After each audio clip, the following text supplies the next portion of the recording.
तो स्वागत है आपको दोस्तों हमारे चैनल पे, जिस चैनल का नाम है Diyara anime reflex, you know that. So आज हम बात करने वाले हैं जेजे के सीजन 3 एपिसोड 11 के बारे में। तो इस वीडियो में हम देखने वाले हैं रेजी एंड मेगुमी की फाइट काफी खतरनाक होने वाली है। तो वीडियो पूरा एंड तक देखना एंड डोंट मिस। तो चलिए न्यू एपिसोड की शुरुआत करते हैं। जैसे कि हमने पिछले एपिसोड में देखा था कि मेगुमी एंड रेजी की फाइट चल रही होती है एंड मेगुमी अपना डोमेन एक्सपेंशन यूज करता है और उसके बाद रेजी तुरंत ये कमाल की टेक्निक यूज करता है जिसका नाम होता है हॉलो विकर बास्केट। ये टेक्निक पुराने जमाने की एडवांस टेक्निक मानी जाती है। ये डोमेन किसी भी टेक्निक को कैंसिल करने का काम करती है जिससे कि अंदर इम्पैक्ट ना आए। फिर मेगुमी अपना दिमाग लड़ाकर उसके फ्रॉक से रेजी का पैर पकड़ लेता है और उसे जमकर पीटता है और वहाँ बेचारे रेजी को समझ में नहीं आता कि ये क्या हो रहा है। असल में रेजी की जो बास्केट वाली टेक्निक है वो किसी डोमेन टेक्निक पर काम नहीं आती, वो सिर्फ बैरियर पे काम आती है जिससे किसी तरह का गारंटी हिट इफेक्ट उसे नहीं लगता। लेकिन मेगुमी के टेक्निक में ना कोई बैरियर है ना कोई गारंटेड इफेक्ट। अपना डोमेन यूज करके मेगुमी को पावर बूस्ट मिला है। वो अभी 120% पावरफुल हो गया है। वो अपना डोमेन शैडो टेक्निक की मदद से कहीं पर भी टेलीपोर्ट हो सकता है और वो जितने चाहे उतने शिकिगामी भी बुला सकता है। और ये बात रेजी को जल्दी ही समझ में आने वाली होती है और मेगुमी रेजी की बहुत बचा रहा होता है। तभी रेजी सोचता है कि मेगुमी की पावर कैसे कम किए जाए। रेजी सोचता है कि मेगुमी इससे अच्छा तो गारंटी हिट वाला टेक्निक ही यूज कर दे। वो सोचता है कि अगर उसने मेरे ऊपर एलिफेंट को फेंक दिया तो मेरा खेल तो यहीं पर खत्म हो जाएगा। और रेजी ये सोचता है कि अगर मेरे ऊपर इसने पानी फेंक दिया मेरे पेपर कार्ड को तो मैं यूज ही नहीं कर पाऊंगा।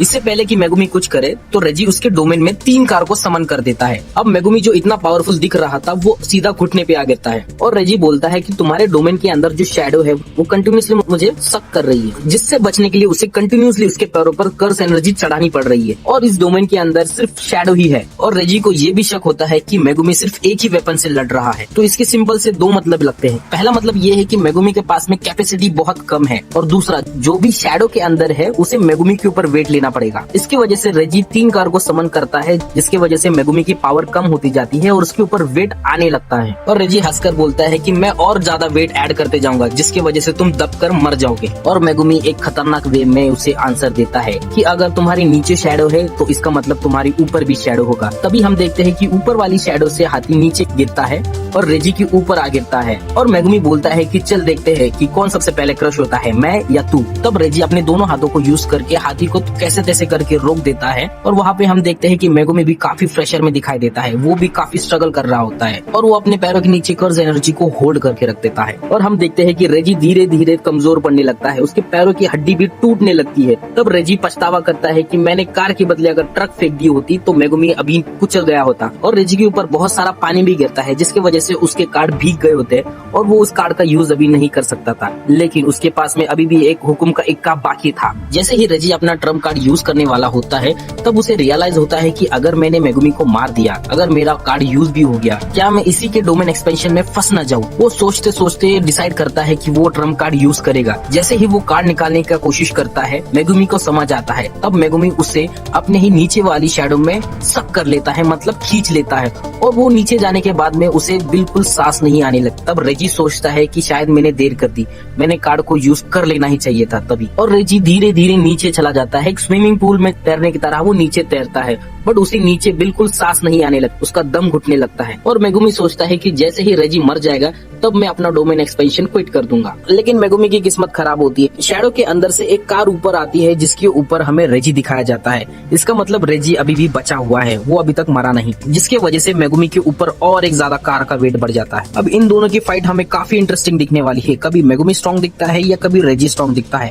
देखते हैं कि आगे कौन जीतेगा। रेजी बोलता है कि मैं जो कुछ भी बनाता हूँ मेरी कमांड देने के बाद में गायब हो जाता है। जब वो शैडो के अंदर तैर रहा था तब उसने गाड़ी को कमांड दिया कि मुझे सरफेस पे लेकर चलो और वो कार उसे सरफेस पर लेकर आई। उसके बाद में रेजी एक अपना ट्रम्प कार्ड यूज करता है। उसका ट्रम्प कार्ड सबसे खतरनाक होने वाला होता है क्योंकि उसके ट्रम्प कार्ड में होता है पूरा का पूरा घर, जिसकी वजह से मेगुमी पूरा नीचे दबने वाला होता है। अब मेगुमी के बचने का कोई भी तरीका नहीं है। अगर वो घर मेगुमी के ऊपर गिर गया तो मेगुमी का खेल वहीं पर खत्म होने वाला है। जैसे ही वो घर मेगुमी के ऊपर गिरने लगता है तब मेगुमी रेजी को पकड़ के उसके शैडो के अंदर चला जाता है, मींस नीचे वाली शैडो के अंदर चला जाता है और रेजी का गला पकड़ के गला घोटने लगता है। तब रेजी सोचता है कि ये क्या हुआ, ये मुझे शैडो के अंदर तो नहीं लेके जा रहा। तब हमें समझता है कि ये कोई शैडो नहीं, ये एक्चुअल में पानी है। एक्चुअली होता क्या है, जब रेजी मेगुमी के ऊपर पूरा का पूरा घर गिराने वाला होता है तभी मेगुमी अपना डोमेन एक्सपेंशन क्लोज कर देता है और हमें दिखाया जाता है नीचे वो खड़े हुए थे वो कोई सरफेस नहीं था, वो एक एक्चुअल में जिम का स्विमिंग पूल था और वो स्विमिंग पूल के अंदर चले जाता है। इसकी वजह से रेजी के पूरे कार्ड्स भीगने लगते हैं। तब थोड़ी ही देर बाद दोनों पूल के बाहर आ जाते हैं और रेजी स्विमिंग पूल के बाहर आता है। तब रेजी बोलता है कि मैं बेट लगाता हूँ कि तुम कोई भी शिकिगामी को यूज नहीं कर सकते। रेजी बोलता है कि हाँ, वैसे भी मुझे तुम्हें हराने के लिए कोई भी शिकिगामी की जरूरत नहीं है। वहाँ पर हमें दिखाया जाता है कि रेजी के पूरे कार्ड्स गीले होने की वजह से वो भी कोई भी ट्रम्प कार्ड को यूज नहीं कर सकता। तभी उन दोनों के बीच में हैंड टू हैंड फाइट होती है और फाइट काफी इंटरेस्टिंग होती है। वो दोनों एक दूसरे को पंच पे पंच मारने लगते हैं। तभी हम देखते हैं कि रेजी की बॉडी बीच में से ही फट जाती है। उसका डिवाइन डॉग बीच में आकर रेजी को बीच से फाड़ देता है और मेगुमी बोलता है कि तुझे क्या लगा कि मेरा डिवाइन डॉग इतना कमजोर है कि वो दो ब्लेड के बीच में फंस जाएगा। तब रेजी धीमी आवाज में बोलता है कि सारे सॉर्सरर्स झूठे होते हैं और वो फ्लोर पर गिर जाता है और उसके खून से पूरा स्विमिंग पूल लाल लाल हो जाता है। रेजी को पूछता है कि तुम टेंगन के बारे में क्या सोचते हो, तुम्हें टेंगन के बारे में क्या पता है। तब रेजी बोलता है कि टेंगन वो अभी तक मरा नहीं। मेगुमी को याद आता है कि रेजी के अकॉर्डिंग टेंगन ने जो भी क्लेम किया था वो सारा ब्लफ है। उसे लगता है कि केंजाकू का गोल कुछ और है। इस वजह से वो सोचता है कि टेंगन एंड केंजाकू आपस में कुछ सीक्रेट डील कर रहे हैं। बट रेजी के रिएक्शन को देखकर मेगुमी को थोड़ा सा डाउट आता है कि शायद ऐसा नहीं होगा। तभी रेजी मरने से पहले कोगाने को उसके पास बुलाता है और उसके सारे पॉइंट्स मेगुमी को देने को बोलता है। तब मेगुमी बोलता है कि ये सब तुम क्यों कर रहे हो। तब रेजी बोलता है ऐसा समझो कि मरने से पहले मैं कुछ अच्छा काम करना चाहता हूँ। वो बोलता है कि मैं नहीं जानता कि केंजाकू क्या प्लान कर रहा है, लेकिन ये पॉइंट्स तुम्हारे काम आएंगे। इतना बोलकर वो वहीं पर अपना दम तोड़ देता है। फिर उसके बाद हम देखते हैं कि ताकाबा एक घर के अंदर आराम से चाय पी रहा होता है और हाजुनुकी उसके ऊपर एक बॉम्ब फेंक देता है और हाजुनुकी नीचे से बोलता है कि वो मरा या नहीं। तभी ताकाबा नीचे आकर बोलता है कि इतने जल्दी मैं नहीं मरने वाला। जैसे ही ताकाबा नीचे आता है, हाजुनुकी ताकाबा को मारने की कोशिश करता है, लेकिन हाजुनुकी ताकाबा को टच भी नहीं कर सकता क्योंकि उसकी बॉडी पर कुछ तेल सा लगा हुआ था। इसकी वजह से उसका हाथ स्प्लिट हो रहा था।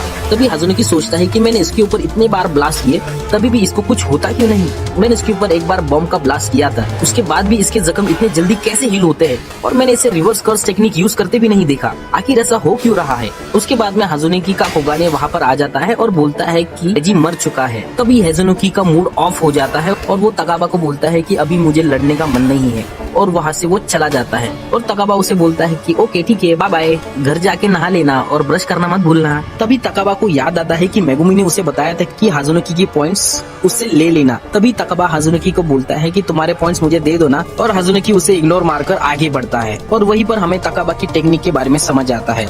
उसकी टेक्निक का नाम होता है कॉमेडियन और उसके अकॉर्डिंग जो कुछ भी फनी होता है वो रियल में सच हो जाता है। फॉर एग्जाम्पल, अगर उसके अकॉर्डिंग ये फनी है कि गोजो टकला हो जाए तो गोजो सच में टकला हो जाएगा, या उसके अकॉर्डिंग अगर ये फनी हो कि किसी का गला कट जाए तो रियल में किसी का गला कट जाएगा। चाहे सामने कोई भी हो, गोजो भी हो तो भी ये होगा। मतलब हमें समझ आता है कि उसके पास में कितनी ज्यादा पावर है, ये उसे खुद भी नहीं पता। तभी सीन शिफ्ट होता है और हमें दिखता है कि मेगुमी और उसका डिवाइन डॉग रेमी को मारने के लिए आते हैं। जैसे ही वो रेमी को मारने लगते हैं तभी उसके सिस्टर का पीछे से आवाज आता है, डोंट मेगुमी। और मेगुमी सोचता है कि वो उसकी बहन का आवाज है और वो रुक जाता है। जब वो देखता है तो उसकी सिस्टर वहाँ पर नहीं होती और वो रेमी को बख्श देता है और आगे बढ़ता है। आगे चलते चलते ही वो इतना कमजोर हो जाता है कि वहीं पर बेहोश हो जाता है। जैसे ही मेगुमी बेहोश होता है, हमें ऊपर से एक लाइट चमकती दिखती है। ऊपर से एंट्री होती है एंजल की। एंजल एक्चुअल में एक लड़का है, बट वो अभी लड़की के बॉडी में है। फिर उसके बाद हमें दूसरी कॉलोनी दिखाई जाती है जिसका नाम सेंडोई होता है और इस कॉलोनी में भी काफी ज्यादा खतरनाक सॉर्सरस है। पहला सॉर्सरस का नाम ध्रुव लकड़ वाला होता है। हाँ, सही सुना तुमने, इसका नाम यही है।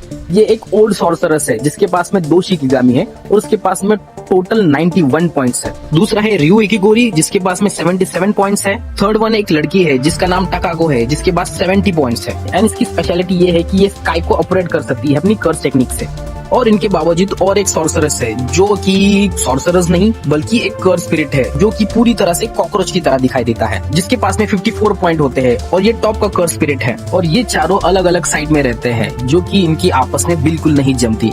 इस वजह से ये एक दूसरे से बात भी नहीं करते और ये कमजोर सॉर्सरर्स को मार के पॉइंट्स कलेक्ट करते हैं। लेकिन एक दिन उनकी कॉलोनी में एक बंदा आता है जो कि उनके सबसे स्ट्रॉन्गेस्ट सॉर्सरर्स को मारता है, ध्रुव लकड़ वाला को। वो लड़का और कोई नहीं अपना यूटा था। हाँ, उसने सबसे स्ट्रॉन्गेस्ट सॉर्सरर्स को मार दिया है। अभी उसके पास में 35 पॉइंट्स हो गए हैं। सो इसी के साथ ये एपिसोड अब यहीं पर खत्म होता है। अगर आपको एपिसोड पसंद आया या मेरा रिफ्लेक्स समझ में आया तो प्लीज मेरे चैनल को लाइक कीजिए, सब्सक्राइब कीजिए एंड प्लीज शेयर करना। Okay, bye.